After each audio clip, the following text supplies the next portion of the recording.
Hello everyone, स्वागत है आपका हमारे YouTube channel Hindi talk with Aman में। उम्मीद करती हूँ कि आप सब बहुत बढ़िया होंगे। जैसा आप सबको पता है कि हमने जो रीतिकाल के बारे में पढ़ना स्टार्ट किया हुआ है, हमारा जो टॉपिक चल रहा है वह रीतिकाल चल रहा है। रीतिबद्ध जो कवि थे हम भी कर रहे थे। जो हमने पिछली वीडियो देखी थी उसमें हमने रीतिबद्ध के कुछ कवि कर लिए थे। केशवदास, चिंतामणि, भूषण, मतीराम, इनके बारे में हमने देख लिया था। आज जो हम वीडियो में देखेंगे रीतिबद्ध जो कवि हैं, अन्य कवि रह गए हैं, उनके बारे में देखेंगे। लेकिन वीडियो स्टार्ट करने से पहले अगर अभी तक आपने हमारे चैनल को सब्सक्राइब नहीं किया तो पहले जाकर हमारे चैनल को सब्सक्राइब करें और बेल आइकन को ज़रूर प्रेस करें ताकि वीडियो की नोटिफिकेशन आप तक आसानी से पहुंच सकें। तो चलो शुरू करते हैं हम हमारी आज की वीडियो। देखते हैं भिखारी दास के बारे में। भिखारी दास 1721 से लेकर 1760 तक इनका जो रचनाकाल रहा है। सर्वांग निरूपक कवि हैं ये भी। रचनाएं जो है इनकी शब्द नाम प्रकाश कोश है। 1738 ईस्वी में कोश ग्रंथ है ये एक, जैसे नाम से ही पता चल रहा है, शब्द नाम प्रकाश कोश। ठीक है। इसके बाद है रस सारांश, 1742 ईस्वी में रचित है। रस विवेचन संबंधी ग्रंथ है। रस के भेद उपभेदों का वर्णन किया गया है।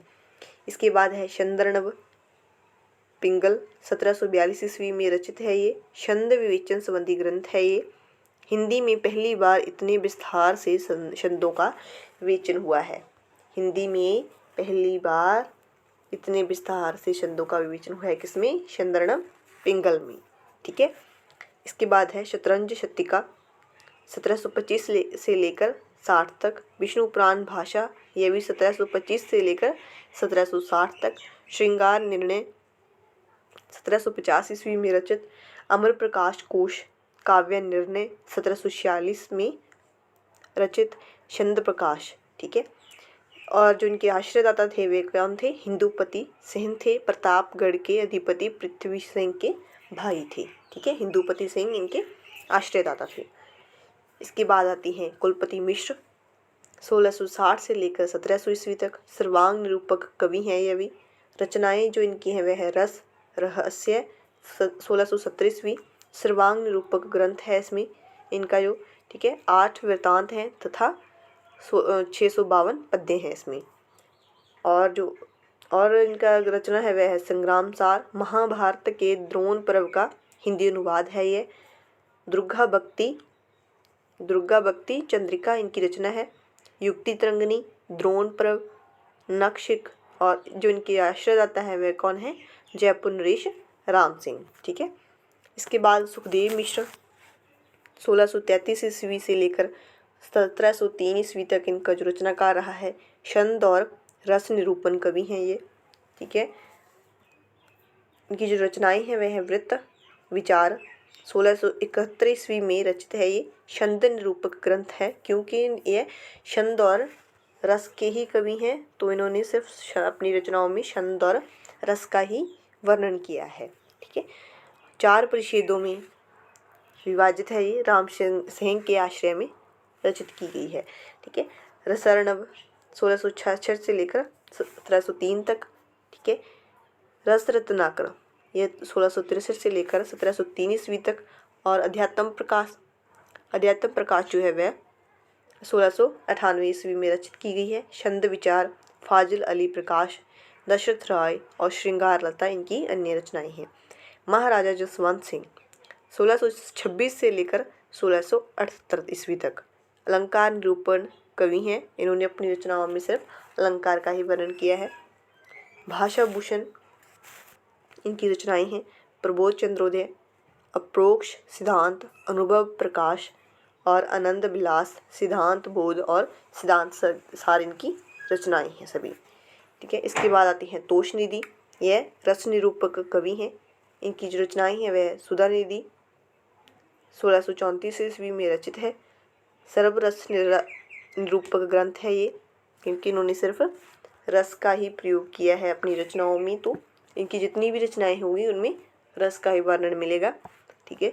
नायक नायिका भेद है, 560 छंद है इसमें। और इनकी जो रचनाएं हैं वह नखशिख और विनय शतक। इसके बाद रसलीन जी आते हैं 1699 से लेकर 1750। रस निरूपक कवि हैं ये, ठीक है। इनकी जो रचनाएं हैं वह है अंग दर्पण 1737 ईस्वी, रस प्रबोध 1741 या फिर 42, ठीक है। इनका मूल नाम जो था वह सैयद गुलाम नबी था। इनके जो आश्रयदाता थे वे कौन थे? नवाब सफदरजंग थे, ठीक है। जितने भी कवि हुए हैं रीति काल के, क्योंकि वे दरबारी कवि थे, उन सभी के जो आश्रयदाता रहे ही हैं। जितने भी कवि हैं उन्होंने अपनी रचनाएं जो हैं वह किसी न किसी राजा के दरबार में रहकर लिखी हैं, ठीक है। इसके बाद आते हैं पद्माकर जी, ठीक है। 1753 से लेकर 1753 से लेकर 1833 ईस्वी, रस और अलंकार निरूपक कवि हैं।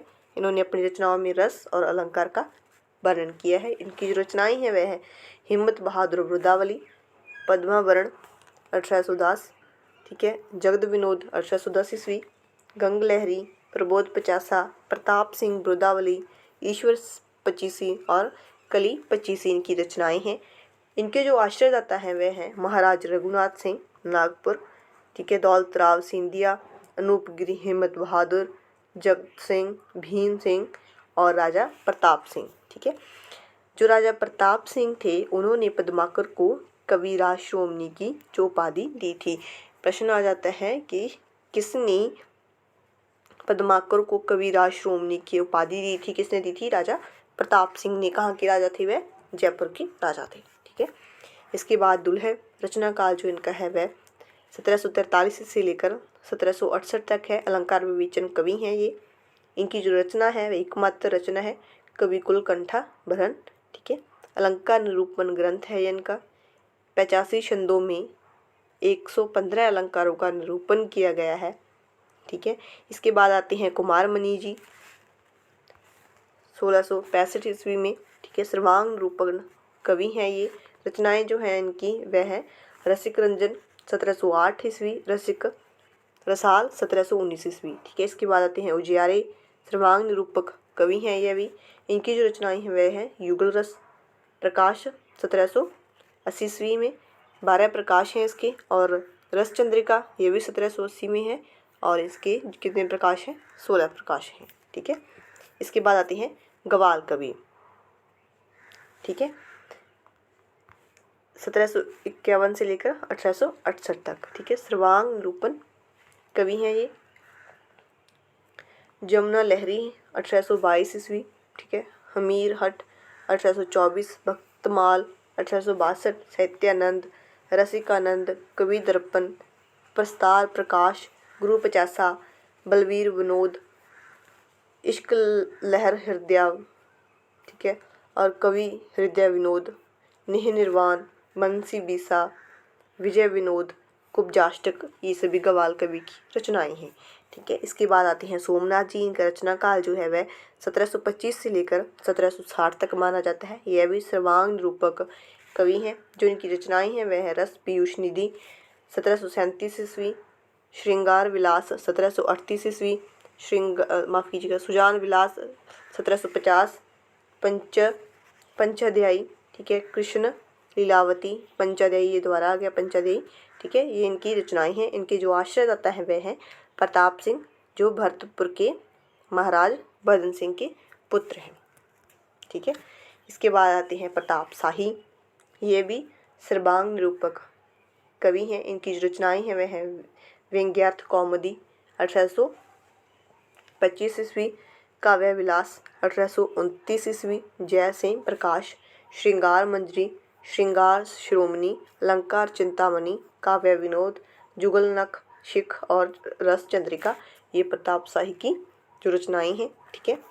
इसके बाद आते हैं श्रुति मिश्र, सर्वांग निरूपक कवि हैं ये। इनकी जो रचनाएं हैं वे हैं अलंकार माला 1709 ईस्वी, रस रत्नाकर 1711 ईस्वी, रस रत्नमाला, रस ग्राहक चंद्रिका, नख शिख और काव्य सिद्धांत, भक्ति विनोद, श्रृंगार सागर, जो इनकी रचनाएं हैं। इनके जो आश्रयदाता हैं वे कौन है?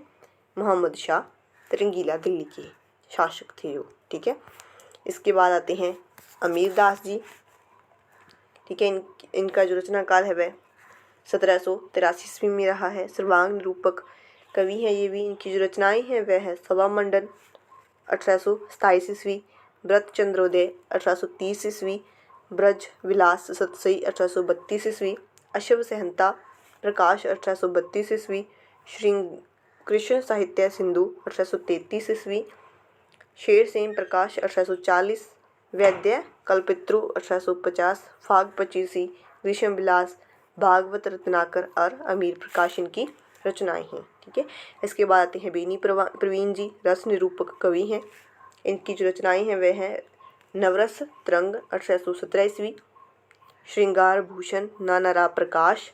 जो इनके अन्य तथ्य हैं इनसे संबंधित वे हैं आश्रयदाता। कौन है इनके? नवल कृष्ण उर्फ लल्लन जी और महाराज नानाराव इनके आश्रयदाता हैं। प्रवीण की उपाधि किसने दी थी इनको? बेनी प्रवीण को प्रवीण की उपाधि किसने दी थी?